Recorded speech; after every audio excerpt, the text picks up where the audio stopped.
Well, greetings, everyone. Wherever you're tuning in from, I want to say thank you for being here. Thank you for taking time out of your busy schedule to hear what we have to say. My name is Leslie Montgomery, and you are tuned in to LKM Kingdom Living Leslie's Lessons Learned. And I'm so excited to be here today. Just to talk to you. I have two guests. One is having technical problems, but they were on last week, and by popular demand, they are back again. One of the things that we have been talking about was how do you self care when you work in certain environments, and some environments are harsher than others. Some environments, people think that everybody has it easy. Everybody doesn't have it easy. Everyone doesn't have the opportunity to have a job that is easy. So I thank you for being here, Teresa, and I hope Linda didn't decide not to come because I kind of think that's what she did. Oh, I hope not. But thank you for having me back. Yeah, yeah, it's a pleasure. So, Teresa, last time we talked, there were some things that you said that you wanted to share with the audience, and I want you to go ahead and tell a little about yourself and what day you're on with your encouragement.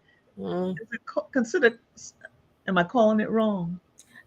Well, it's 29 days of self love, Self and we are love. on every day this month, and we are on day 15. Yay! Yeah. Yes. And tell them a little bit about your practice and what you do. Okay, so I am a mental health therapist.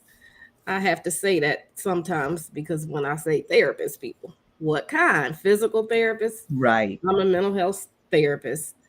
I have a private practice that I started a few years ago, but my career dates back to 1988 when I graduated from college and was hired from my internship right into it was the Department of Corrections then because the youth were under the Department of Corrections. But when I retired in 2019, it was the Juvenile Justice Commission. So I worked 30 years in different capacities as a social worker, case manager for the first 10 years, and then as an administrator, maybe for the next, 15. And the last five, I worked in the contract unit. So I realized last week when I was talking that I uh, said I was really focused on my first 10 years and when I was and it was I shared like a college campus, but when I after 10 years when I transitioned to administration, that's when my stress began. Really, my stress began working. um, I was a manager, I'll say, of one housing unit, and then on that campus there was administration there, but I kind of like skipped that and went to central office, which was Mm. over every institution and every program. So it was overwhelming, and I dealt with the stress of that transition and dealing with mm, I, I wouldn't know what to call the supervisory style that I was working under, but it was very stressful. Okay. And this was where? I mean, not what were you doing? What kind of work you were doing, you said? So, case management Case management. in the beginning, the first 10 years, and I became the supervisor of a housing unit. And it was anywhere like 50 residents and maybe That's a three or big four one. staff members. Hmm. But a unit was created called the special needs unit. And so it, we managed the care of every resident in the system, the statewide system, who was considered special needs. And those were residents with offenses, mental health issues. They were involved in the um, child welfare system. Yeah. They That's were a lot. DD residents, and Yeah. they consider females as well because it's such a small population in the whole system. Mhm. So, yeah, So when 20 years ago, it wasn't stressful. it wasn't stressful. The things changed. Um, so it was like a college campus. I had my youngest daughter in 2001. So I left, and for a couple years I was out with her. And when I came back, it was like it went from, I don't know if you ever heard of the 5 percenters, but it's kind of Yeah.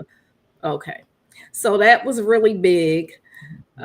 But this gang involvement and activity um, increased when I was out. When I came back, there was a whole gang unit, and fences was put up around the facilities, and it was a lot more secure and a lot more stressful for the people, because I was saying, man, if anybody tuned in last week when I was talking and they're working there now, they were like, what's she talking about? It's crazy.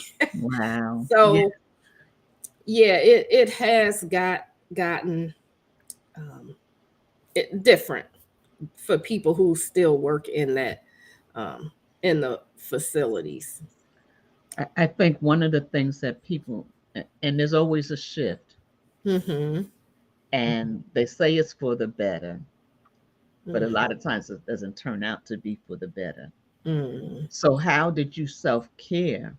Mm-hmm. Um, did you self care differently, or did you self care like you said you did years ago? I'm laughing because it is really the truth. I was like hand selected for that job. Um, the supervisor of that new unit that was created, um, she started that unit and brought me on. I was the first person to help her out, but I was so stressed because I was running meetings that I would sit in on one meeting, and I'm responsible for it. So it was so stressful that I lost hair. I had never had that much stress before. Um, I would get up. It was the volume of work had increased so much from what I was used to, and I would get up early in the morning, like when I wasn't getting up early. Okay. That's part of my morning routine now, but uh, getting up at 3 or 4 o'clock in the morning was unheard of. But I was doing that not to pray, not to have me time, but try to get up on top of the workload that I had. And I could not get up early enough. And I'll be honest, when I said I went out and had my youngest daughter, at I was so stressed. I did want to become a mother again after almost 10 years, but Hmm. it was perfect timing. And so before I went out, I was going to work somewhere else, and she wanted me to work somewhere else. Mm. Um, the stress was off. Um, so I went home, but I will tell you, my faith is really the only thing that kept me from losing my mind. And my faith, simultaneously, as I was going through all of that, I wanted to be a stay at home mother for a period of time. I found out it wasn't for me after 2 years, but Wait, um, you said after 2 years?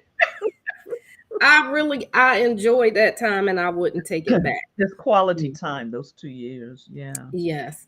Hmm. But when I knew, well, let me back up a little bit. Before I got pregnant and went out on maternity leave, I was going to transfer to another department. Okay. And so, and one of the employees had, she had went out. And so I had to take on even more.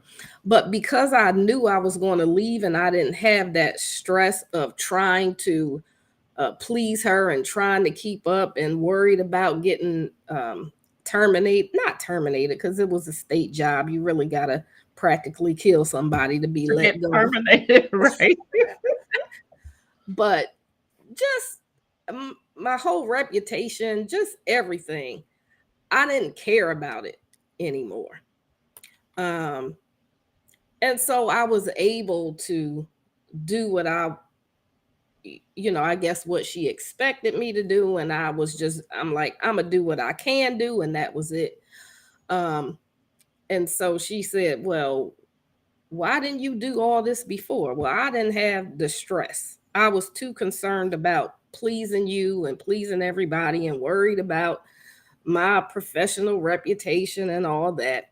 But when I let that go, I knew I was going somewhere else. I'm like, I'm doing the best that I can do, which I was. Mm-hmm. Um, and so I went out on maternity leave, and as God would have it, I'll say, when I was ready to come back, there was a position open, and I tell you, um, I went back to work for this same person who then I was like, I could do no wrong. I could absolutely do no wrong. I could do no wrong.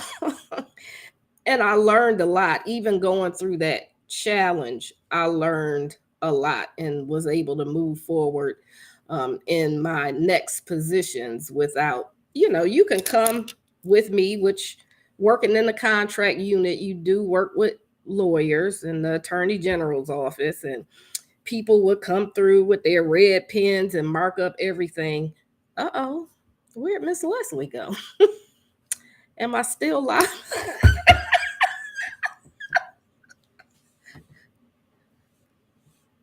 I can't hear you.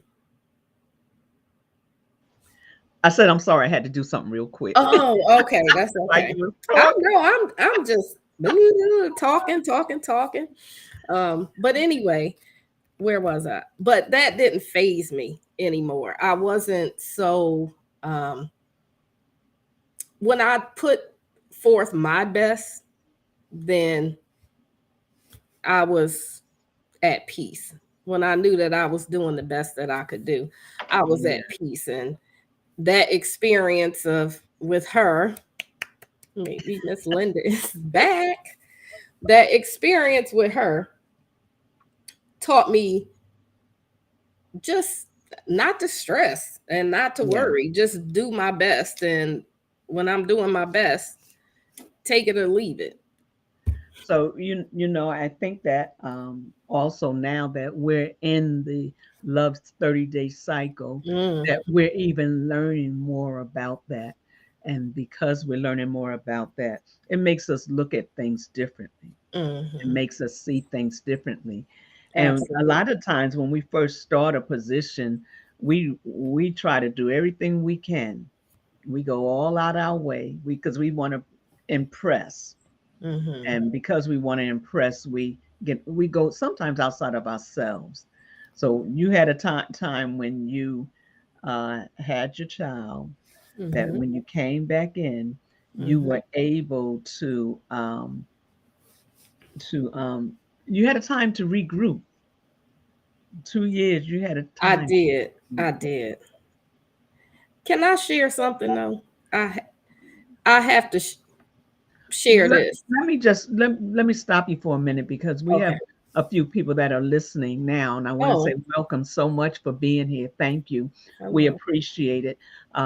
Listen, take a moment, hit that like sign, subscribe, and share. We want you to, it helps the algorithm, and uh, at the same time, you'll know when we go live. Uh, for Leslie's Lessons Learned. So I do appreciate you being here. And our conversation today is, how do you self care after in certain environments? Can you hear us, Linda? Yes, I can hear you now. Okay. She was smiling, so I was like, so yes, thank you for being here. Go ahead, Teresa. You wanted to share something. Oh, I said my faith really helped me, and there was by T.D. Jakes a series that he called the 10 Commandments for Working in a Hostile Work Environment. Do you Environment. remember Yeah. that, Lisa? Oh, I mean, Linda. Oh, you are you familiar, Leslie? Mm-mm. I It didn't see that one. oh my goodness. It was powerful. Mm-hmm. And basically, the premise was you're here to do a job. Your your reward is to be compensated for the work that you do. You're working unto God, not to man.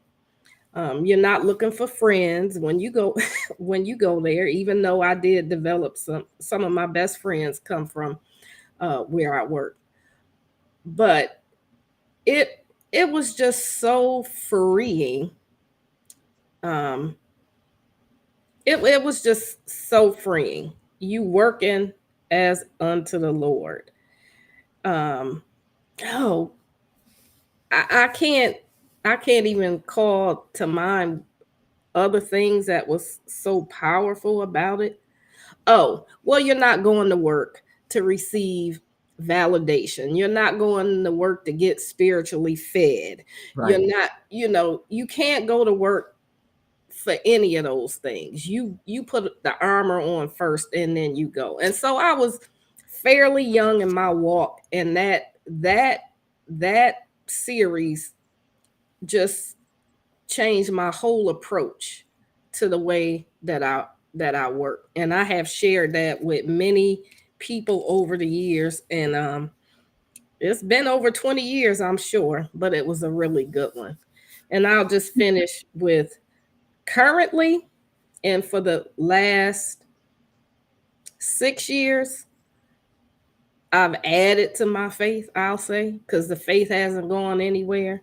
Um, just meditation and being able to take time for myself, mindfulness in particular.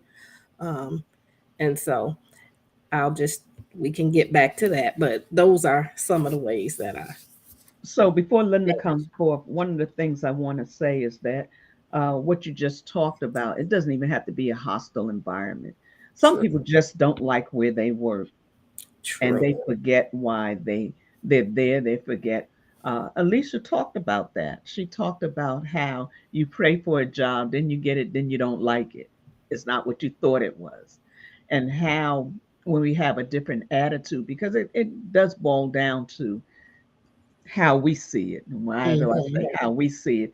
It's because if we don't see it as a blessing, if we don't see it as an avenue, because that's all it is an avenue for us to, sometimes we think of provision, we think that everything is just manifest. Sometimes that provision is that comes through that job.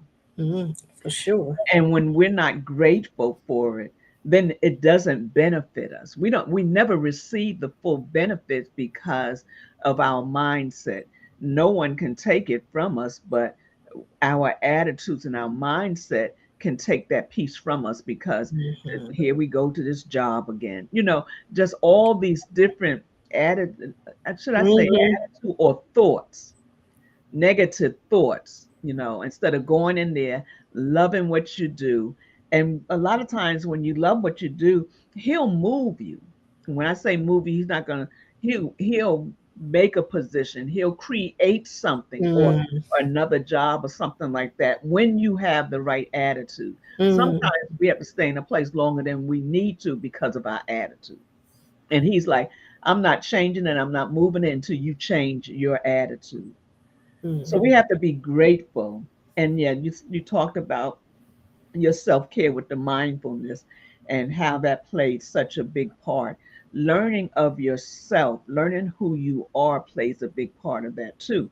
Because when you go into certain environments or when you have managers that are a piece of work or, um, you know, I'll put it that way, and you have to go there every day, you've got to have self-care, but you got to have the right attitude as well. So Mm-hmm. how do you see, you still see that person as the father's child? And it's sometimes it's almost like being in a puddle of what a mud, and you're stuck because of that other person or that manager, because some managers are a doozy. Some of them, and they despitefully, the word talks about despitefully use you, they despitefully do what they do to you, and just to Mm, see how you're going to act, just to see. Sometimes they start off just to see what kind of personality you have or what kind of disposition you have, and then when they see that it's not a good one, they keep poking at you. mm, So I know last time, Linda, you were saying that there was some things you wanted to share as well, and we're glad you're back. We're glad technology is working for you, mm-hmm. and we're going to give you the floor. Just before you start, let them know what you do, or yeah, yeah, even in this space now. What do Well, good afternoon, everybody. I'm glad I could join you. Not sure what I missed, so forgive me if I'm repeating something that's already been said. My name is Linda Elias. My um, career was started in nursing, ended in hospital administration at a forensic psychiatric hospital. And just a little background: forensic psychiatric medicine. The hospital is not considered a prison, but um, some of our basics are correctional, as far as how the gates and how the door locks. And most of our clients come from some type of court system, whether it's for an evaluation for sanity, or they've or in evaluations for sanity, the crime has been committed, but they haven't been sentenced, mm, and they want to know their sanity. The trial hasn't taken place. We want to know, are they even equipped to participate in a trial? wow. And then and that's out of that you can get the in New Jersey anyway, the not guilty by reason of insanity. And then we also got clients who had already been sentenced and were already in the prison system and had some type of psychiatric break, and they were sent to us for stabilization. And then I said last week, unfortunately, sometimes we got patients who were from DDD institutions Mm, that were sometimes just very violent, mm, you know, mm, for whatever reason. They didn't have that filter, to stop them from going from zero to 100. So it was a mhm, mix of clients. We tried to separate as much as possible, but at some point they all come together. So I said that just to give you a little picture of where I worked. I was there for 25 years. And when I started, one of my concerns was that dealing with some of the clients that I might become hard hearted. mm, I might become one of those people, oh, yeah, everybody's innocent. Well, sometimes people are innocent, you know. Um, but as far as, I think you guys were talking about staff a little bit, Teresa was, yeah. Teresa. So I'm gonna go there first with staff. There were times that I would look at direct care staff um, mm, and think, um, Lord, what's wrong with them? And many some and I this is I my hat's off to direct care staff. right, Let me say that for real. first. No shade against them. That in that type of institution, I think that's the hardest job in the building Wow. and the most stressful job in the building, Mhm, because you are actually on the unit your mhm, entire shift. As mhm, clinicians, we could come in and out. You could come, and if the union's hot, you could leave and go mhm, do your they could not. Wow. But a lot of the staff came there straight out of high school with Mm, no mental health experience. And one of the nurses said to me one time, she said, they've been here so long that they have become institutionalized. So some of the behaviors you would see were over time, I realized some of the behaviors that would make me go, what is wrong with them? Is how they were, um, the behavior was stress triggered. yeah. It was triggered by the stress of being on a unit with somebody yelling all day, being on a unit with somebody abusing themselves, being on a unit with somebody threatening you for hours on end. I said last week, you get to a point that you don't even know what your name is. You because you Mm, call everything but your name. But I could see the stress in the direct care staff and try to get staff to acknowledge it, that you're under stress. And no, I'm not. No, I'm not. I'm good. But that's a protective factor. mm, It wasn't until I was away from the intensive treatment unit that I realized how much stress I was under. mm, And acknowledging the stress for me was hard because it made me vulnerable, mm, to mm, my in my mind. If I'm vulnerable, is that going to lead to fear? Am I now going to be afraid to work with the clients? Because one thing, you cannot walk on a unit in fear. You Yeah. cannot walk out there and mm, show any type of fear. Because if you do, you fresh meat. to, you know. So, But yeah. Teresa talks about mindfulness, and I can remember later on in my career, as um, clinical practice changed and we became what I call Jimmy Carter's softer, gentler institution.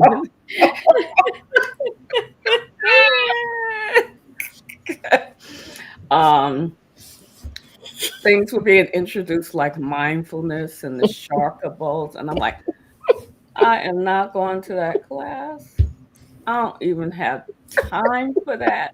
I'm not going to be sitting in there meditating. I'm not listening to any Sharkable.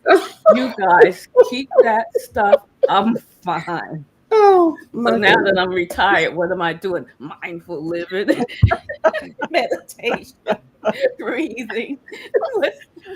Finding out how important it And is, now I'm right? like, yeah, oh wow, I did need that back then. The Mm, point I want to make is I could not see it. mm, You know, it, for me, and I'm sure a lot of the other staff, if you acknowledge it, if you face it, it can be scary because then you yeah. have to recognize what's causing the stress. Oh yeah. And the things that are causing the stress sometimes are the very things that could actually cost you your life Mm, in a place like that. So, Mm. how do you function? mm, Yeah. Acknowledge that, not show fear, and still working that.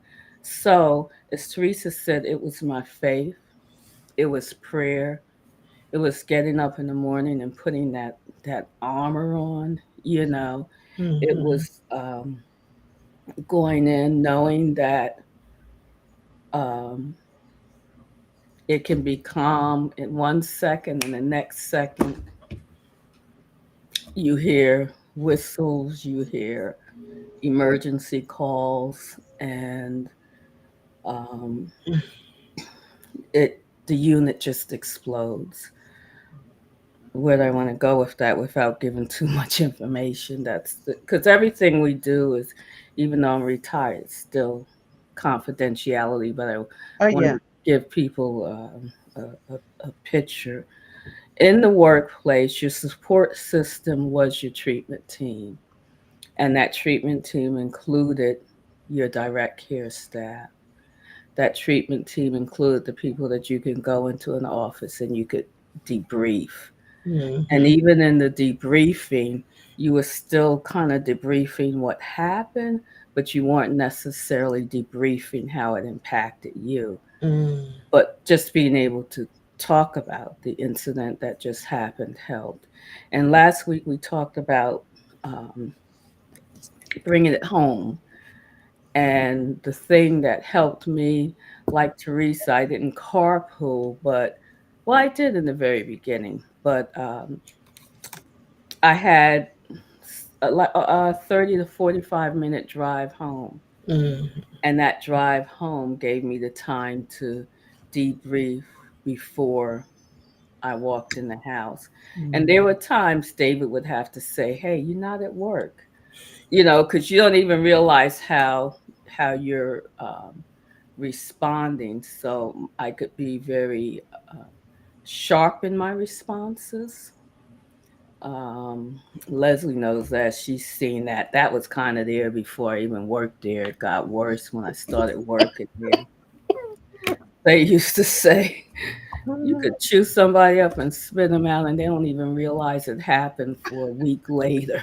You know, but and Really? but part of that sharpness came from I. If you're in my face, I have to back you down. Mm. I have to let you know that I'm not going to stand here and allow you to abuse me. Mm. You know, even though I would never hit a patient or anything like that unless it was a life or death situation. But when someone would say to you, um, I heard one patient say, "Linda, when I get out of here, I'm going to blankety blank, blank, blank, blank, blank." And my response was, "And what do you think I'm going to be doing?" I didn't say I'm going to hit you. I didn't say I'm going to fight back, but it made her stop and think. Well, what is she going to be doing? Mhm. Right? I'm going to be running. That's what I'm going to be doing. Trying to get up out of there. That's funny. But you don't know that. So you learn little things like that, protective factors. Mm. And then when you come home, when you taking time to do something that you enjoy, like I joined the bowling league with church, Mhm. you know, that was stress relief. Um, different, I liked watching movies, that was stress relief. And just sometimes doing nothing, Mhm. you know, Mhm. giving yourself, Leslie Pastor Randolph used to say, sometimes you have to give yourself permission to do nothing. And I would literally give myself permission to do nothing. Um, and as I started studying the impact of stress more, I started to recognize the impact that it had on my body, that things that were happening in my physical body, my mental body, and I'm out 2.5 years, and there's still something can come in and take me right back there, Mhm. because I had to acknowledge just this year that I was traumatized. Mm. Yeah, I was getting ready to say that You because know, it's trauma. yeah. Even if you think about the military and those that come back from war, and it could be years later, but the response is still the same because of the trauma, Mhm. the detrimental Mhm. that you go through with that experience. Yeah. And if Yeah. you don't recognize it, you'll go through life just being that same way and never getting it fixed. And never realizing it. When I retired, our employee relations officer told me it's going to take you, and I may be repeating myself, it's going to take you at least a year to even feel your true personality again. I'd say it took me two. Mm. And then one day you wake up, it's like, oh, hey, I forgot about that part of my personality. Mm. Yeah, you can be kind of funny, without really trying to. You are kind of funny. And it usually somebody will say, you are funny, and go, oh yeah, I can be funny. So I'm still learning. Writing has helped. Mm. Mhm. you know, because writing is healing. Writing can be cathartic, and if you, I realized in my writing that I would start and stop and start and stop, and I Mm. had to realize that, ooh, I'm stopping because it's hitting something. Mm. I'm stopping because the Lord showed me you need to deal with this, and it wasn't always work related, but a lot of times it was. So when you, I don't know what it was like in juvenile justice, but when you work in an environment where on any given day you could see somebody get beat up severely, even any given day you could see somebody um, harm themselves in ways that you would never imagine. Yeah. Yeah. Um, on any given day, you could have a staff member that, has a psychiatric break. Um, I was called to offices where staff were literally under a desk in a fetal position, and that wasn't even patient related. That Wow. was staff on staff related kind of Mhm. stuff, Mm. because that's what the environment brings out of people. It doesn't always bring out the best, but I have to say that with Dave and I were just talking about this morning, where I thought I would become hard hearted, I ended up becoming a more compassionate person, Mm. because you have the opportunity to read the history and kind of connect to dots to where how this person got from what we would consider quote unquote normal to where they are now. And especially with the women, you read some of their histories Mm. and you go, if it wasn't for the grace of God, that could be me In line. standing behind that door telling the staff member what I'm going to do to you.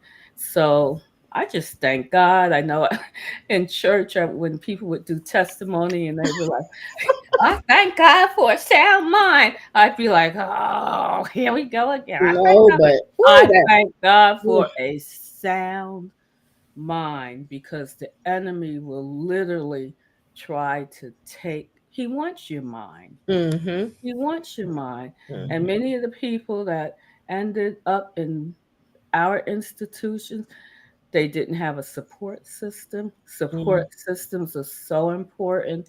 If you're in one of those environments, or like Leslie said, it doesn't even have to be that. Get you a solid support system. It Mhm. doesn't have to be a lot of people. You don't want a lot of people. One or two people that will tell you the truth. One or two people that are not gonna say, "Yeah, girl, you're right. You should have punched him in the." No, no, no. You you need that Right. Teresa who's gonna say, like, let's breathe. Okay, take a deep breath. No, it wasn't right.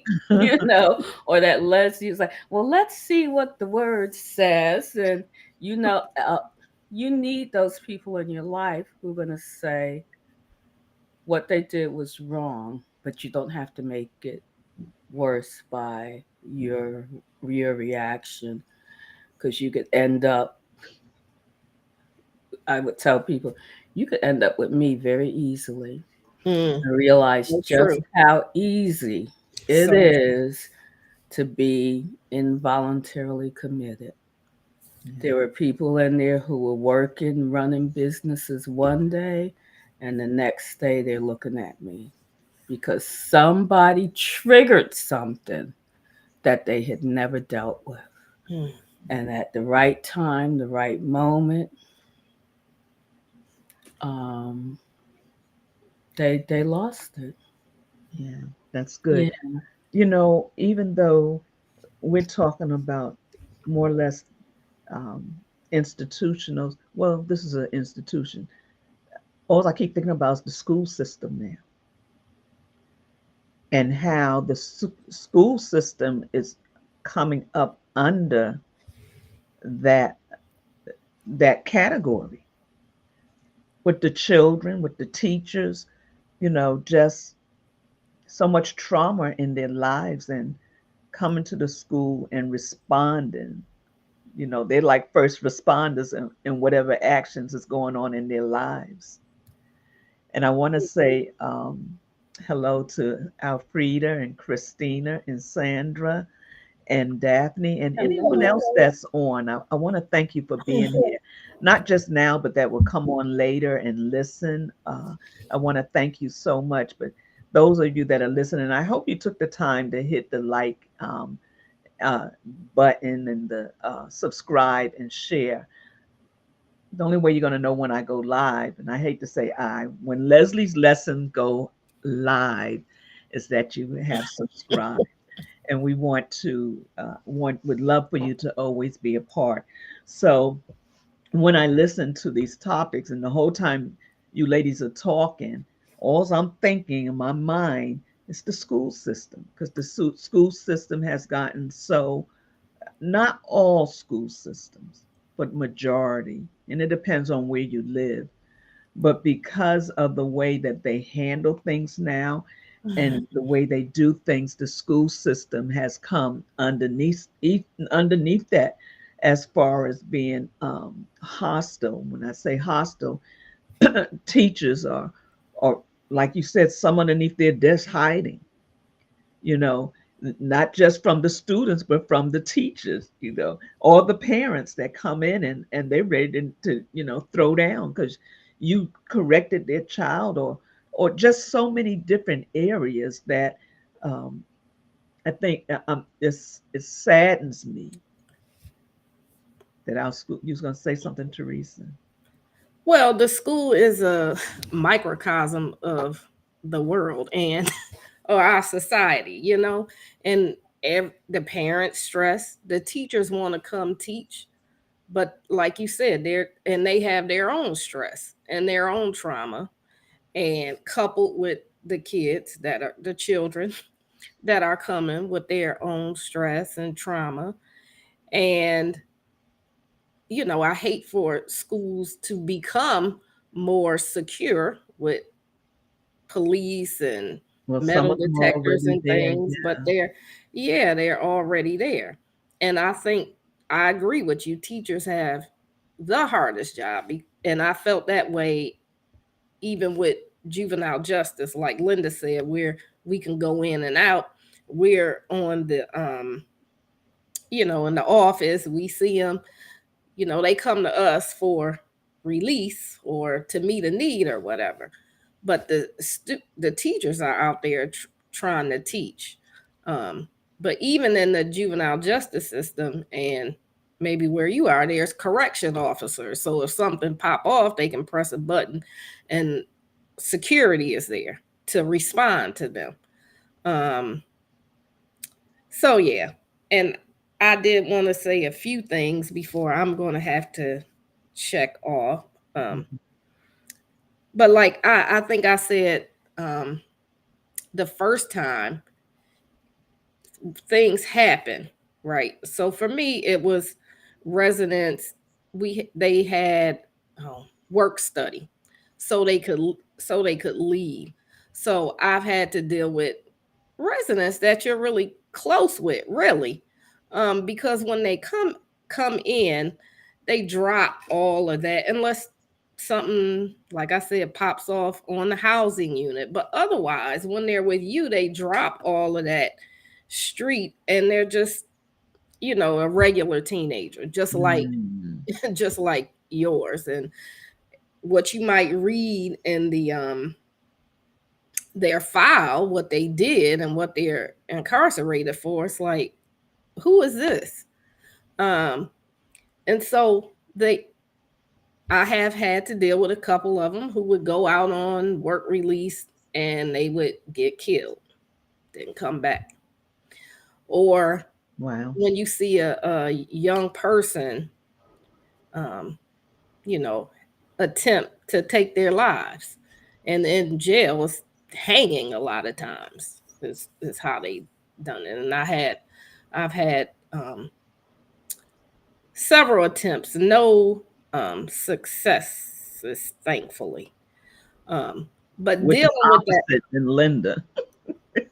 You Yeah, know, and even we've had to commit. So with I said I work with some sex offenders, and when they get to the end of their sentence, there's a review, or um, classification. Um, yeah, and sometimes we'd have to civilly commit. No, you're not safe to go home because right. yeah. So, and that's difficult, even though you're acting for public safety and for their safety. It's still difficult to do that. Hmm. Um, I talked about being mindful, taking that breath, learning how to recognize stress in your body and identify what needs you may have. That might be another conversation. But I did talk about taking your lunch breaks, taking a break throughout the day and don't work through the day, which can be easy to get caught up in. But something that I did towards the end was mental health, take a mental health day. Take Yeah, a take a day off. Take a day off to care for yourself, to rest, to do whatever. People have time on the books. They uh, take them. retire and have almost a year of sick time that they didn't use. Number one, they pushing themselves in when they physically sick, which they should stay home for that. But absolutely take a mental health day. Um, if you're caring, mental health is health. So care for yourself and take a break, take a day off. Back, if you can step back, give yourself time to breathe, exhale, whatever, scream, whatever you need to do. Take a step back, take a day off, get some perspective, and go back fresh the next That's day. that's good. Um, uh, yeah, that's a real good point because a lot of people, like you said, have all this time, never take it, and I promise you, if you pass away, they're just gonna find someone else to fill that spot. So please take care of you. It's Mhm. it's important. It's important. And know the job is not going to go away if you take a day off, Right. So yeah, that's a very good point. I don't know. I know, Linda, you have anything else you wanted to add to that? Just to that note, you know, where I worked, we had mandatory overtime if we were Mm, short staffed, which was hard because you've already worked a difficult shift, and now someone's telling you you have to work another shift. But the other thing is, a lot of staff worked a lot of overtime Yeah, because the money was they make good. more money working And overtime than I encourage you is that um, the money's not worth it's not always now. good. I'm not talking about if you have to do this to live, to put food on your table, or that's different. But if you're just doing it, because we had direct care staff that worked so much overtime that they were actually making more than the doctors. yeah. Oh yeah. Mm-hmm. So we would try Mhm. to encourage them. You're in here too much. You can't put your body through this. You can't put your mind through this. You can't continue to do it. Some listened, some didn't listen till it was too late. You're in the hospital. Yeah, I was going to say that Yeah. that's another conversation coming, that part, your body breaking down. That's a whole another area, even though it comes under self-care, but we don't even have time to talk about that area, Well, No, you know. a little bit. can I say something real quick, and I do Yeah, have to we sign can. off after that. Oh, My husband, he's a retired correction officer, and so he was in the same line of work with with the adults. And I noticed um, the things that he did. He would, because self-care can sound foo-foo and breathing and all that kind of Right. stuff, but he definitely worked out, and he would come in the house, go upstairs, put headphones on and listen to music. He did that, and he also played the video game. So my husband is he's a responsible man. He worked, paid the bills, all that other good stuff. But that was his meditation, I'll say. Mm-hmm. You know, Mm-hmm. I never had a problem with it because he would just take time and play the video games, and I think that was his release. Outlet. That was his Yeah, outlet. his outlet. Mhm. That's a good word for it. That was Mhm. his outlet. So it don't have to look the same, but Mm-mm. whatever you Mhm. can do to rest, um, yeah, And it I'll. was good that you understood what he was doing, Hmm. because, marriages have failed because of that. He just goes to the room, but Yeah, that's true. so that's Yeah. that's a good point, Teresa. If you are in a relationship with someone who works in that environment, learn what their de-stressing looks like. That's good. Yeah, he you needed it know, they because learn what it looks like. he would wake up, drink like Yeah, he was fighting, and so you're always on guard. always on guard. So definitely, yeah. However it works for you, whatever it is that can Mhm. give you a break and Yeah. rest and restore. Yeah. And a shout out to Sandra's director. Yes, right. That, That's right. Yeah. And yeah. approved her. Yes. So, Yeah, we need more like her. She yeah, understands. she's paying attention. Hmm. So, Yes. but I want to say thank you. We will get back together because of those last 2 points y'all made are very important points. I want to thank you for coming on today and being so grateful to come back on. I hadn't had anybody planned this week, and then all of a sudden it dawned on me. It's like, oh, wait a minute, let me see if they can come on this week. And you were able to. I appreciate it so much. I pray um, that someone has received something today that was said, not just to be in an environment or hostile situation, but in Mhm. life, period. Thank you, Teresa. I know you got to Okay. go. I Thank you. appreciate you being All here. right. And Thank you. we'll talk. Well, we see each other every day, but we'll talk and set something up again. Okay. Um, yeah, so I get it. I understand. So I want to I say do thank have you. to. Thank you. I have to. I do want to say thank you. This is my sister, my real sister.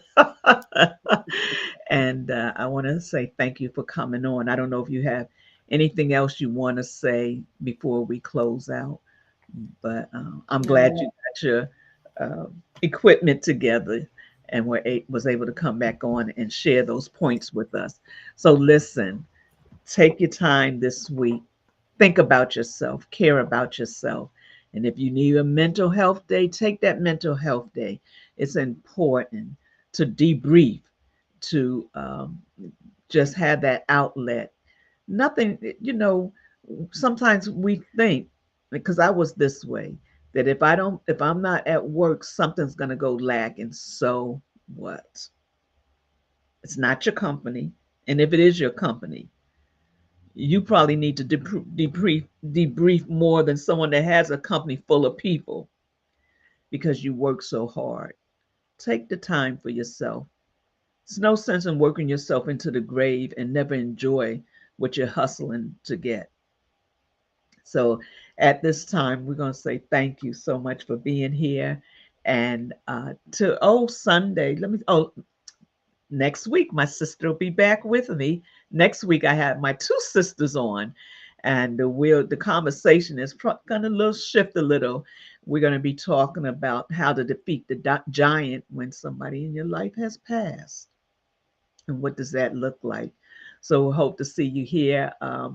Minister Wanda and I will be on Sunday, still talking about that image, uh, and getting to know yourself better. So thank you everyone that is here, those that have come on later. Thank you so much. And until we meet again, have an amazing day. And know I love you. My sister loves you. Teresa loves you. But we can never love you the way that Yahweh loves you, which we some call God. He's God, but he's Yahweh. And he loves you so much that he wants to see you be the best version of him that you can be. So have an amazing day and see you soon.